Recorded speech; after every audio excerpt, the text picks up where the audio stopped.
of Chatham, Board of Adjustments meeting. Now, you might say, what did he just say?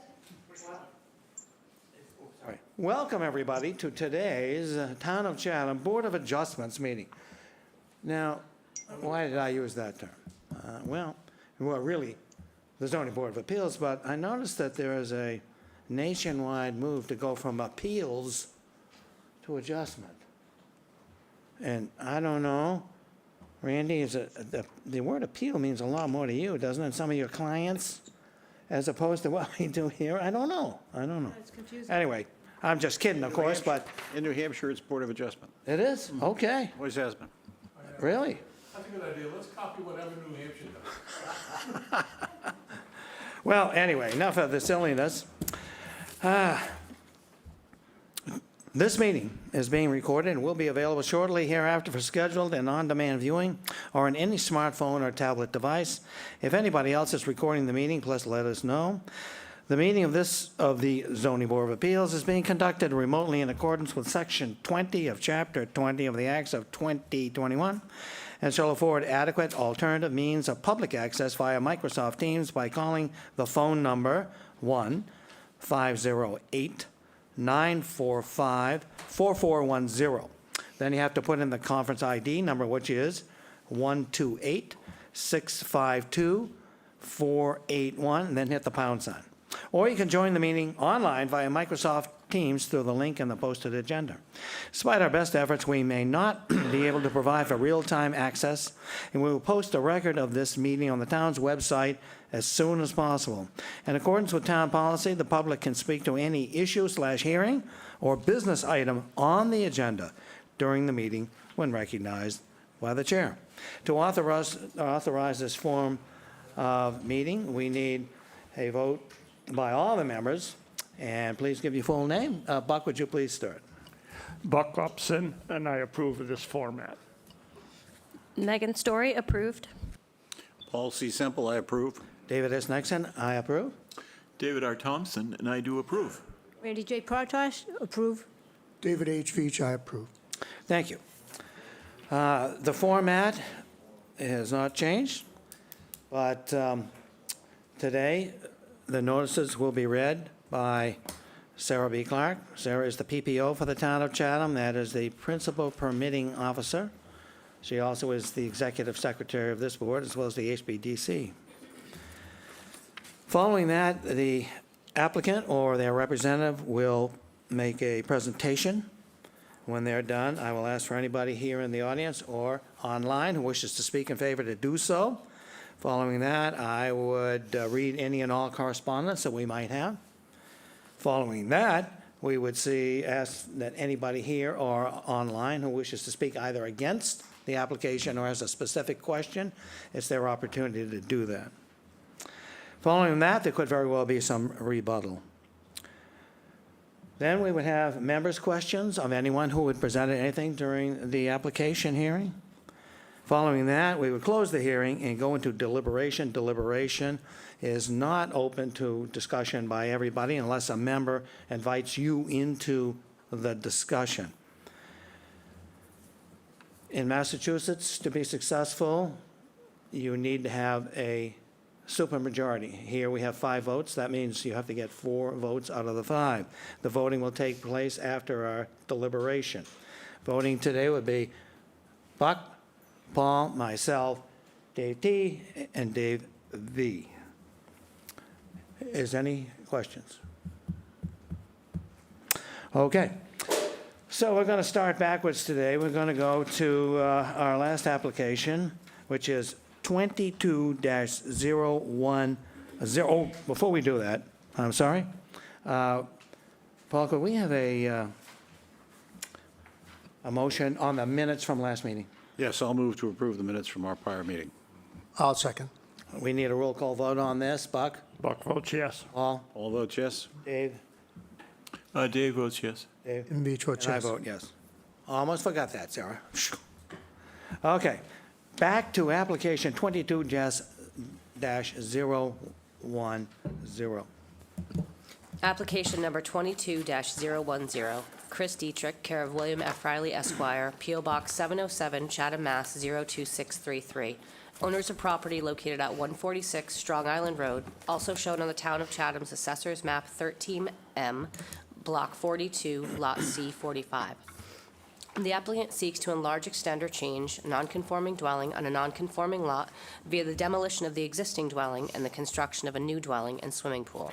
The existing dwelling is nonconforming, and that it is located 36.5 feet from the road and entirely within the Coastal Conservancy District, floodplain elevation 11.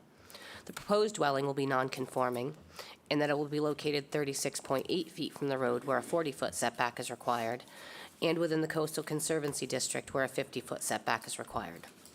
Also proposed is the installation of a fence and driveway as allowed by special permit under Section 4A3A and 4A3D of the protective bylaw. The existing building coverage is 2,601 square feet, and the proposed building coverage is 2,527 square feet, where 2,800 square feet is the maximum allowed. The lot is nonconforming in that it contains 0 square feet of buildable upland where 20,000 square feet is required, and contains 31,823 square feet of land area where 40,000 square feet is required in the R40 zoning district. A special permit is required under Mass General Law, Chapter 40A, Sections 6 and 9, and Sections 5B and 8D2B of the protective bylaw. We received the following email from Bill Riley.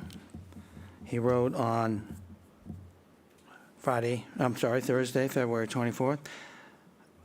There are grading issues that remain unresolved with this project. I expect them to be resolved soon. Please continue this application to the March 24th meeting, Bill Riley. The problem with that is the 24th is filled up. So what date are we talking about? April 14th. Okay. Do any members have any questions? I'll move to grant the requested continuance to April 14th, 2022. I second. Needs a roll call vote. Buck? Buck votes yes. Paul? All votes yes? Dave? Dave votes yes. Each votes yes. I vote yes. Thank you, Mr. Riley, on that. Okay, now we're going to flip back to application 22-006. Application number 22-006, Casa Investments, Inc., care of William F. Riley Esquire, P.O. Box 707, Chatham, Mass. 02633, owner of property located at 322 and 324 Bridge Street, also shown on the Town of Chatham's Assessor's Map 16B, Block 13, Lot 4A. The applicant seeks to enlarge, extend, or change 2 nonconforming dwellings on a nonconforming lot via the demolition of the existing dwellings and shed and the construction of 2 new dwellings and a garage. The existing dwelling at 322 Bridge Street is nonconforming, and that it is located 15.6 feet from the road, 24.9 feet from the westerly abutter, and has a building height of 30.5 feet. The existing dwelling at 324 Bridge Street is nonconforming, and that it is located 15.1 feet from the westerly abutter. The existing shed is nonconforming, and that it is located 6.9 feet from the westerly abutter. The proposed dwelling at 322 Bridge Street will be nonconforming, and that it will be located 15.6 feet from the road where a 40-foot setback is required, 30.4 feet from the westerly abutter where a 25-foot setback is required, and have a building height of 31.6 feet where 30 feet is the maximum allowed. The proposed dwelling at 324 Bridge Street will be nonconforming, and that it will be located 13.8 feet from the westerly abutter where a 25-foot setback is required. The proposed garage will be nonconforming, in that it will be located 18.1 feet from the westerly abutter where a 25-foot setback is required. The lot is nonconforming, in that it contains 23,724 square feet, where 40,000 square feet is required in the R40 zoning district. A special permit is required under Mass General Law, Chapter 40A, Section 6, and Section 5B of the protective bylaw. Mr. Riley? Thank you. We were cruising along, kind of fat, dumb, and happy on this application, thinking that we were pretty much in compliance with the rules and regulations. And we had more extensive conversations with town staff regarding the fact that we have two structures on this property. I'd been under the impression that because the rear structure had been approved as a guest house with an area that exceeded the area allowed under our zoning bylaw, that it was a pre-existing non-conforming structure, didn't meet the definition of a guest house, and therefore we could ask for general changes by special permit, because it was a pre-existing non-conforming structure. So the turns out that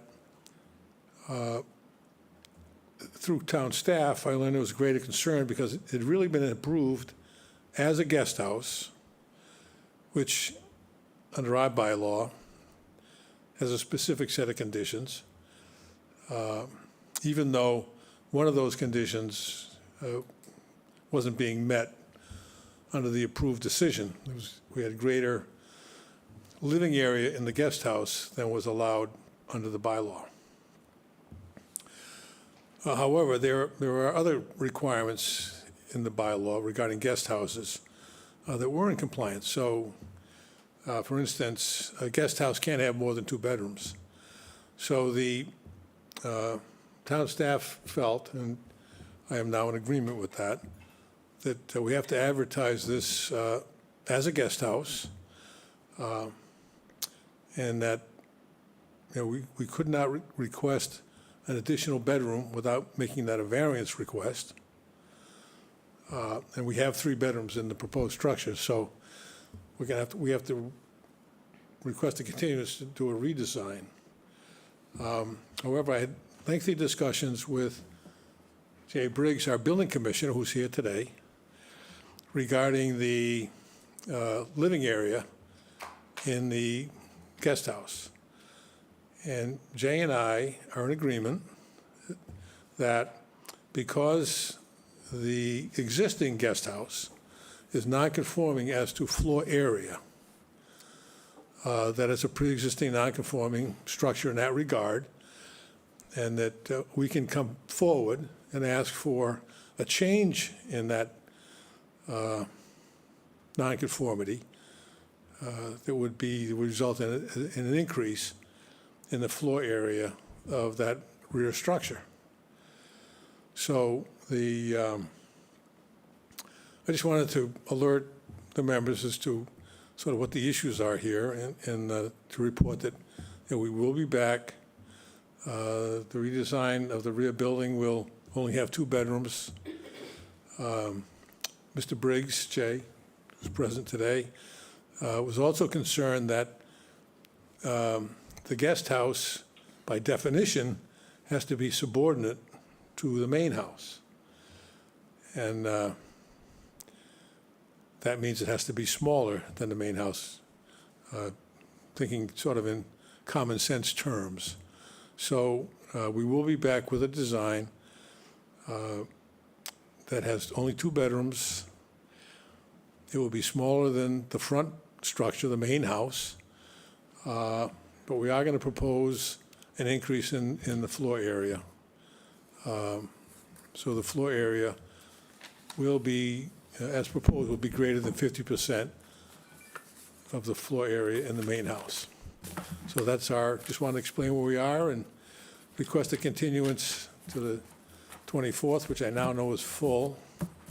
So ask that we be continued to the first meeting in April. Okay, that would be April 14th. Does any member have a question of Mr. Riley on what's going on? Okay. Paul? I'll move to grant the requested continuance to April 14th, 2022. I second that. Okay, that takes a roll call vote. Buck? Buck approves. All Paul? approves? Dave? Dave Thompson, yes. Dave Veach approves. And I vote yes. Thank you, Mr. Riley. I hope, by the way, I hope you all had a happy Tuesday. Well, today's Thursday. I know, but Tuesday was 2/22/22. So we were Correct. hoping everybody had a happy Tuesday. Well, at least you didn't tell the dentist joke, right? So there you go. All right. Confused. Did you ever find that paper? No. Sarah, I was looking for the sheet to sign on Strong Island. Oh, you're not signing anything yet. Okay. Good. All right. How about this one? All right, great. Okay, then moving along, Sarah, 22-007. Application number 22-007, Charles and Maureen Goheen, care of William G. Litchfield Esquire, 330 Orleans Road, North Chatham, Mass. 02650. Owners of property located at 33 Whistler Lane, also shown on the Town of Chatham's Assessor's Map 16J, Block 30A, Lot 10A. The applicant seeks to enlarge, extend, or change a nonconforming dwelling on a nonconforming lot via the construction of additions. The existing dwelling is nonconforming in that it is located 30.7 feet from the road and 23.3 feet from the westerly abutter. The proposed additions will be nonconforming in that it will be located 30.4 feet from the road where a 40-foot setback is required, and will be 23.1 feet from the westerly abutter where a 25-foot setback is required. The existing building coverage is 1,391 square feet, 4.2%, and the proposed building coverage is 3,115 square feet, 9.5%, where 10% is the maximum allowed. The lot is nonconforming in that it contains 32,927 square feet, where 40,000 square feet is required in the R40 zoning district. A special permit is required under Mass General Law, Chapter 40A, Section 6, and Section 5B of the protective bylaw. Before we start, Mr. Litchfield, Randy, did Yes, you? I'd like to recuse myself from this one. I know the parties. Okay. Thank you. Mr. Litchfield. Good afternoon, Mr. Chairman. Bill Litchfield here on behalf of the applicants Charlie and Maureen Goheen, who are in here today behind Mr. Briggs. They have, their family has owned this property in North Chatham for 60-some years into the late 1950s, and Charlie and Maureen are thinking about their future years and would like to spend even more time in Chatham, and in order to do that, they'd like to make some changes to what was originally sort of a secondary family home. They owned additional property in the neighborhood that is no longer in the family, but they would like to be down here eventually, if not quite year-round, maybe nearly that. And they'd like to have a little bit more room than the 2 bedrooms that they now have in this house. So you've seen the plans done by Mark Zebrat of Zebrat McCarthy, and Sarah probably can put those up at some point, or the site plan. The existing house was built about 1983, and while it serves its purpose well, the Goheens would like to make some changes. The changes include an addition, or additions, a couple of additions, but which will conform as to coverage, but will encroach a little bit on the sidelines, as do the existing house. The lot parenthetically is somewhat unusual in that it's got a long panhandle, Whistler Lane. Whistler Lane is actually part of the lot. The Goheens own Whistler Lane, so we have, even though the legal ad correctly says that for zoning purposes we only have 32,000 square feet, with Whistler Lane Incorporated we have in excess of 40,000 square feet. So going to the criteria, site being one issue, adequacy of site including building coverage and setback. So notwithstanding the existing setback nonconformities, which are fairly marginal, the site is adequate for the home built some 40 years ago under prior zoning, and it is again a conforming 40,000 square foot lot overall. If you approve the special permit, you can do so based on the finding that the site is adequate for the additions, which will enable year-round family use. And again, the street encroachment is shown on the right-hand side, where we're 30.7 feet from the street. We're 30.7 feet from our own street. We're actually 56 feet away from the lot line of the abutting property to the east. Whistler Lane, as I said, is part of the lot, and the deficiencies in the street and sideline setbacks are less than those of the current house. So we're not significantly greater than those of the current house. As to compatibility of size, on the third sheet of the handout that I gave you, you will note that we have a relatively large lot. Several of the larger ones, I don't have the amount of buildable upland on them, but several of them are either on the coast to the north of here or have other wetlands. So our lot is all buildable upland in 40,000 square feet.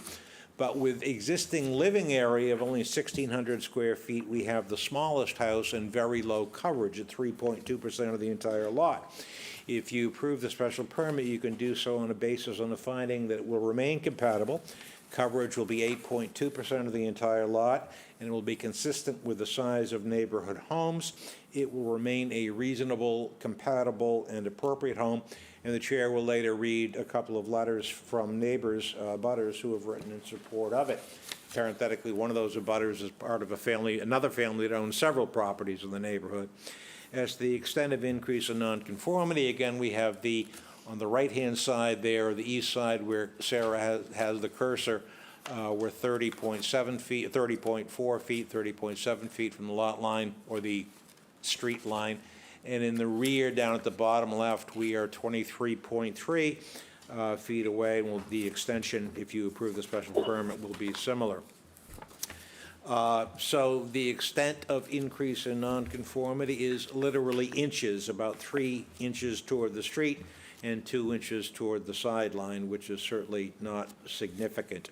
As to suitability of site, impact on natural environment, the site has been suitable for residential use, as it has been for the 63 years that the Goheen family first purchased this property. And I said, unlike some in the neighborhood, it is not in the floodplain. It remains suitable if you approve the special permit. There are no wetlands on the lot, no environmental issues, and no consequences for the natural environment. As to scale, sighting, mass views, and vistas, what we have now is a split level of modest scale sited far from the public way, which is Scattery Road. Whistler is basically a driveway, although a couple of houses access it. If you approve the special permit, it will remain reasonable and appropriate for this site. The mass, to the degree that you can call it mass, is consistent with its surroundings without impact the neighborhood views and vistas. And again, several abutters have written in support of the proposal. It's the compatibility of use. It historically has been a seasonal residential use. It will, if you approve the special permit, will be much more suitable for eventual year-round use. Adequacy of sewage and water. We have town water. We have presently a 2-bedroom septic system. I'm not sure if the health agent sent an updated letter. If she did not, I will explain that we have a 4-bedroom septic, and the health agent had a minor misunderstanding about the number of bedrooms which is proposed, which is only 4. And she has agreed to that, and I have an email from her, which I can give to Sarah, I think Sarah has, indicating that she understands and approves. It is a 4-bedroom home, so there are no issues there. No traffic flow and safety issues, no noise and litter. Maureen usually keeps Charlie's littering habit under control, so that's not a problem. And all utilities are in the neighborhood. So the issue is whether construction of these additions to a long-time family home with only minimal changes in setback deficiencies, but still providing additional living area, is substantially more detrimental to the neighborhood. I think that you can find that it is not. The house will remain compatible with the neighborhood. The gross floor area and living area are in keeping with those of abutting properties and still less than some. It will remain a reasonable home in either comparative or absolute terms. Charlie and Maureen and their family have a long history in the neighborhood, and while you, rather than neighbors, decide the question of substantial detriment, I think the neighborhood support shows that there is a lack of detriment here. So in light of the criteria and the plans, I think you can find that the proposed house will not be substantially more detrimental to the neighborhood. Be happy to answer any questions. Thank you, Mr. Litchfield. Thank you. Is there anyone in the audience today, either here or online with Microsoft Teams, that would like to speak in favor of this application? If so, please raise your hand here or indicate on the screen so that Sarah can recognize you.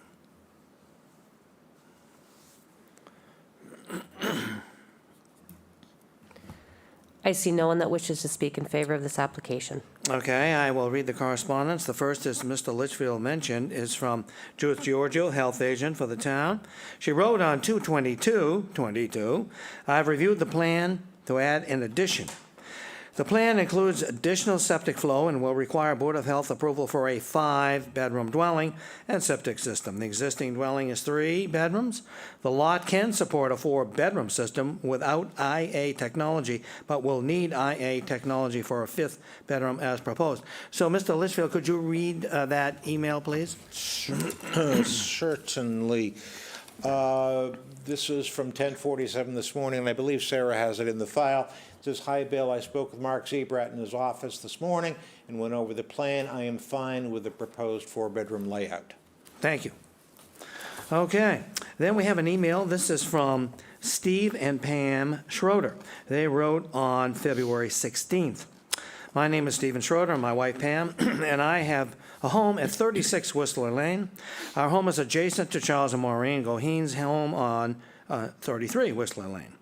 By notice of your letter from the town of Chatham's ZBA, we understand that our neighbors seek to enlarge, extend, or change their non-conforming dwelling on a non-conforming lot via construction of additions. We know their property quite well, as we've been their neighbors for over 23 years. We have absolutely no objection to enlarge their home and know that their addition will only enhance and improve the values in our neighborhood and surrounding area. The Goheen family has very old and deep roots in North Chatham, and we cherish their friendship and know how much they respect the ordinances and special permitting required for such a project. Therefore, we strongly support the Goheen's home construction project and strongly urge the town of Chatham ZBA to agree to provide a special permit. We thank you for your time and allowing us the opportunity to support Charlie and Maureen. Then we have an email. This is from Julie Parker. Her address is 43 Whistler Lane. She writes on February 24th, "Hi, I'm sending this as representative of the Ryan Family Trust that owns the abutting properties to Charlie and Maureen.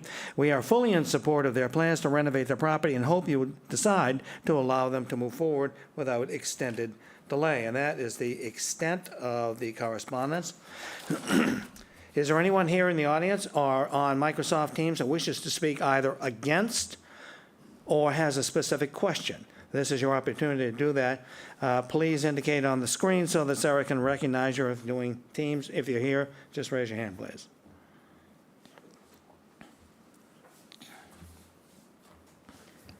I see no one that wishes to speak in opposition or has a specific question. Then we'll have questions from the board. Buck? Buck has no questions. Megan? Megan has no questions. Paul?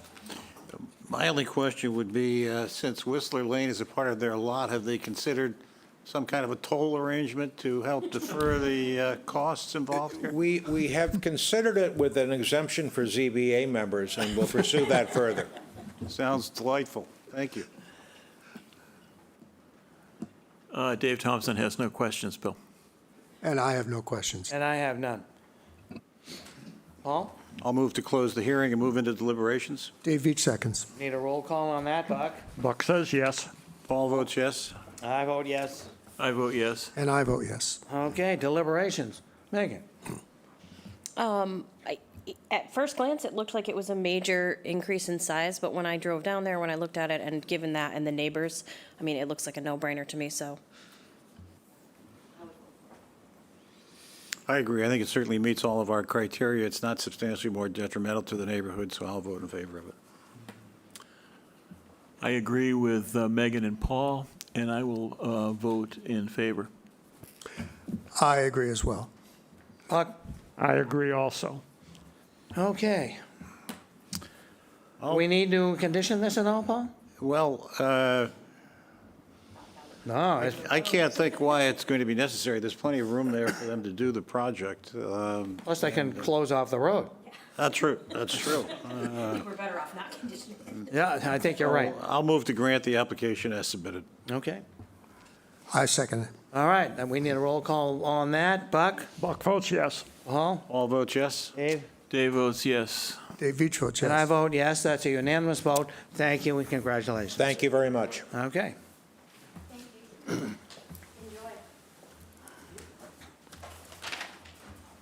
Sarah, 22-008. Application number 22-008, Chatham Revocable Trust, care of William F. Riley Esquire, P.O. Box 707, Chatham, Mass. 02633. Owner of property located at 55 Sears Point Road, also shown on the Town of Chatham's Assessor's Map 11A1, Block 8, Lot X2. The applicant seeks to remove the existing platform and stair and install a new platform, elevated stairway, and kayak rack as allowed by special permit under Section 4A3A of the protective bylaw. The lot contains 3.18 acres in the R40 zoning district. A special permit is required under Mass General Law, Chapter 40A, Section 9, and Section 8D2B of the protective bylaw.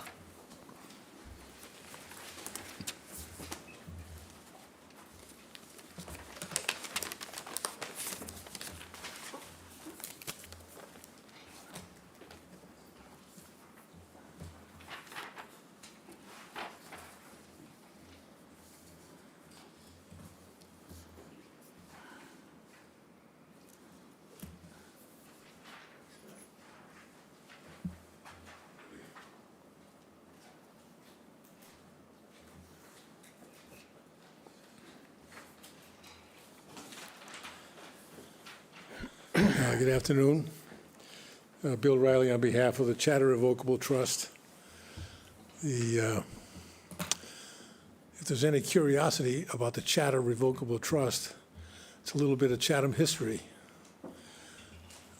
Alice Popkin, who has gone to her eternal reward, was a granddaughter of Louis Brandeis, and her parents bought property on the Oyster River back in the 1920s. And so Alice's childhood was spent here in Chatham in the summertime. And as an 8-year-old, continuing for several years after that, she wrote a little newspaper called the Chatter News. And so now her daughters are keeping that alive, by using that as the name of this property. So The newspaper must have been extremely profitable. I think it was very popular. I don't know about profitable. Okay. Just remember, it was during the Depression.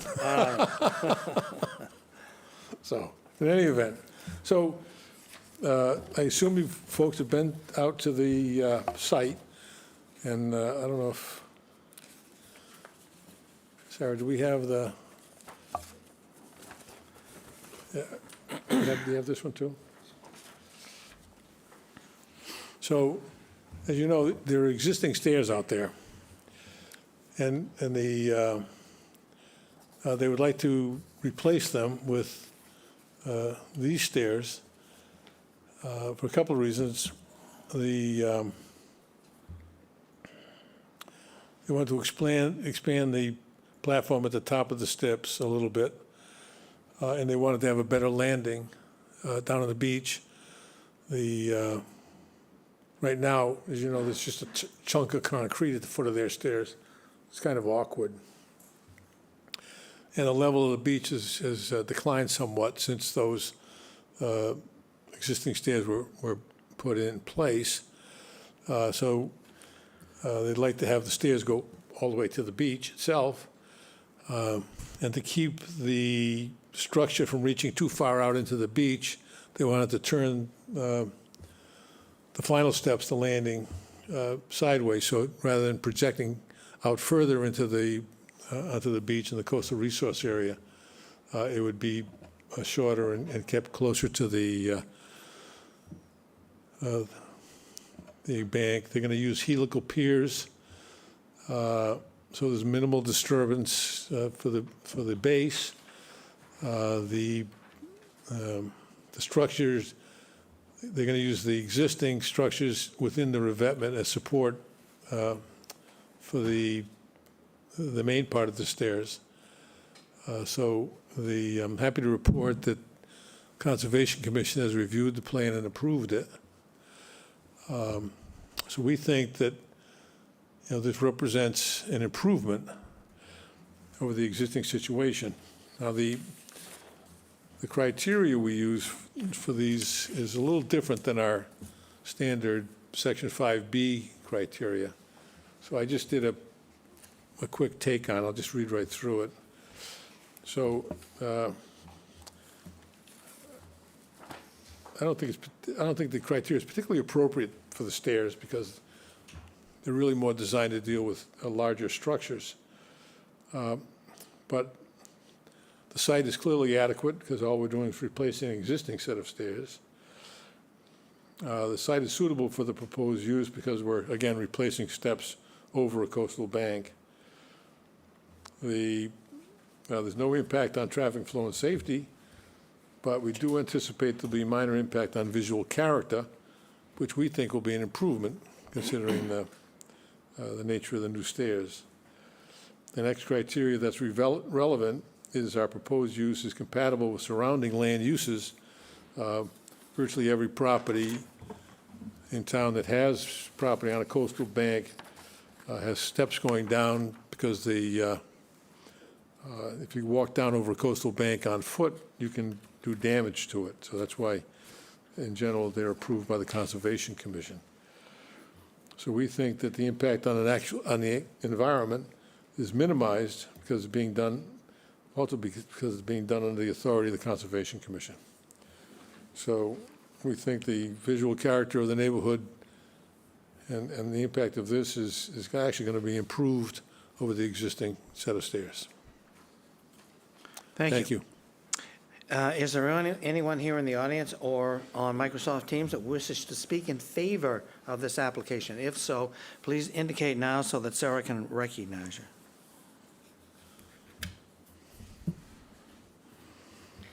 I see no one that wishes to speak in favor of this application. Okay, I'll read the correspondence.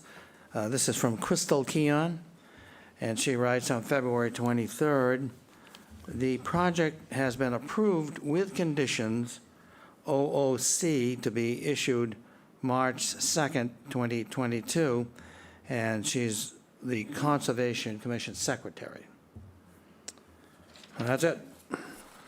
Is there anyone in the audience who wishes to speak against this or has a specific question that they would like to ask? If so, please indicate on the screen now so you can be recognized. I see no one that wishes to speak in opposition or has a specific question. Okay, does anybody on the board have a question? I have no questions. Okay. Paul? I'll move to close the hearing and move into deliberations. Dave Veach seconds. Need a vote on that, Buck? Buck votes yes. Paul votes yes. Dave votes yes. Dave? And Dave Veach votes yes. And I vote yes. Okay. What do you think, Paul? I think it meets our criteria. I think it's an improvement. It's certainly going to be safer, so I intend to vote in favor of it. I agree with Paul, and I am also going to vote in favor. I agree with Paul, and I would vote in favor if I were voting.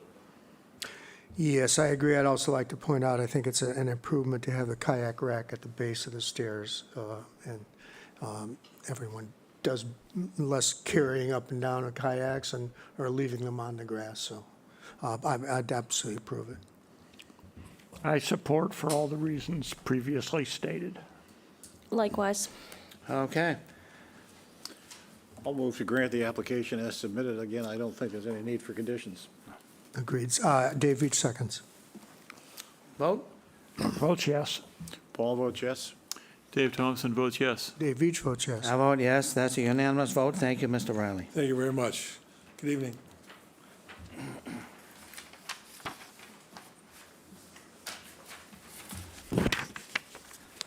Sarah, 22-009.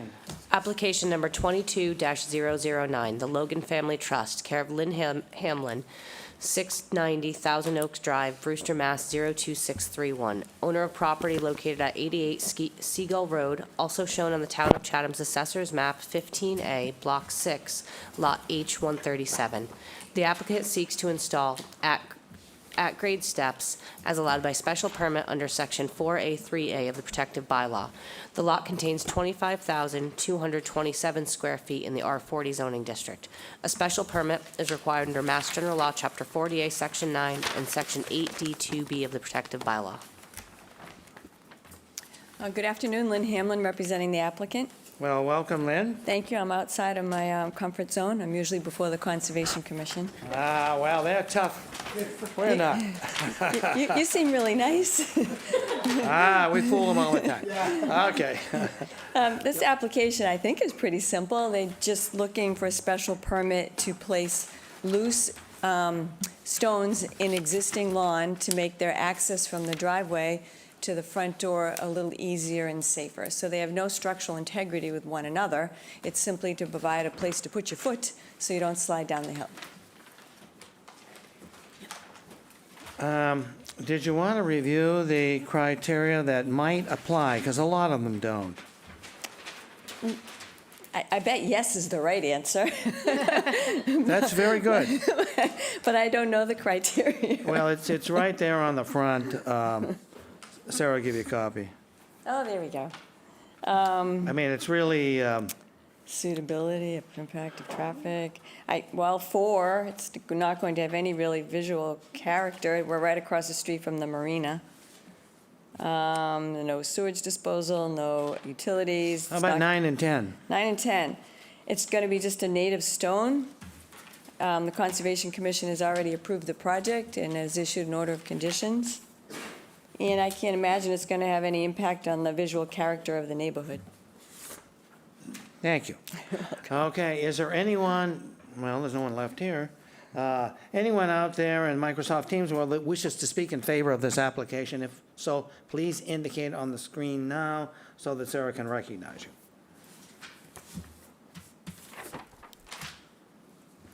I see no one that wishes to speak in favor of this application. Okay, I'll read the correspondence, which is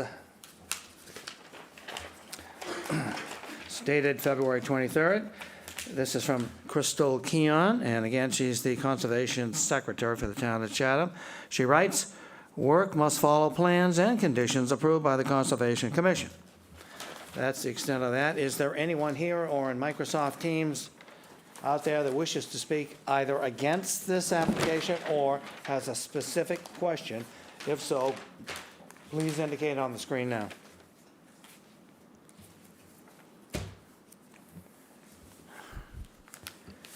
I see no one that wishes to speak in opposition or has a specific question. Does any member of the board have a question? Okay, Paul. No questions. I move to close the hearing and move into deliberations. Dave Each seconds. Buck votes yes. All votes yes. Dave Thompson votes yes. And I vote yes. I vote yes. Deliberations. Good project. I am in favor of it. Randy? I agree. What's not to like? It meets all of our criteria, and we approve. I approve. Conservation likes it, I like it. All right, Megan? I like it. Yeah, it looks fine. It meets all our criteria. I'll move to grant the application as submitted. I don't think we need any conditions. Dave Each seconds. Buck? Buck votes yes. Paul? Paul votes yes. Dave? Dave votes yes. And Dave Each votes yes. And I vote yes. That is a unanimous vote.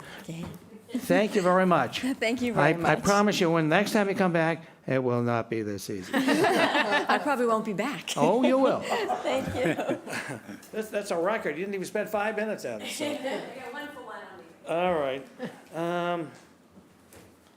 I think that's it. Does anybody have any other business or anything? I'll move to continue, or excuse me, to adjourn. That's what I was going to do. Okay. Second, I All second. right, well, we need a roll call on that, Buck. Buck votes yes. Megan? Megan votes yes. Paul? All votes yes. Dave Thompson votes yes. Randy? Yes. Dave Each votes yes. And I vote yes, and I believe it is 4:44. What do you think? That's impressive. I have 446. Oh, In his defense, the clock does in fact say 444. thank you. Thank you very much. And I don't have a clock on me. Anyway, we'll settle for Sarah's official time. And so we stand adjourned. Thank you all very much.